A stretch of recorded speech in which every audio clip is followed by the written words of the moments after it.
விடுதலை புலிகள் இயக்க தலைவர் பிரபாகரனின் மறைவுக்கு பிறகு இலங்கை விவகாரம் குறித்து தாம் பேசுவதில்லை என்று விஜயகாந்த் தெரிவித்திருக்கிறார்.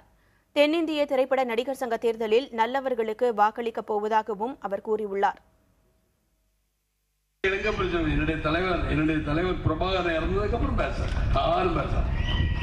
அதனால நான் சிலோன் பிரச்சனையும் பேசுறது இல்லை. ஏன்னா யாரு நம்ம பேசிட்டு போட்டோம், அவரே இருந்துட்டாரு. இருந்ததுக்கு அப்புறம் இவங்க ஆளாளுக்கு அடிச்சுக்கிட்டு என்ன பண்ணாரு பேசுறது.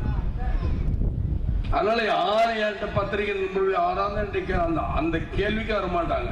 இப்ப கூட கேட்டாங்க, உங்களுடைய ஓட்டு வைக்க நிறைய நல்லவங்களுக்கு இது தப்பா? நல்லவங்களுக்கு என்னுடைய ஓட்டு அது இருக்கா என்னன்னு தெரியல, சுத்திக்கிட்டு இருக்கா என்னன்னு தெரியல. நல்லவங்களுக்கு என்னுடைய ஓட்டு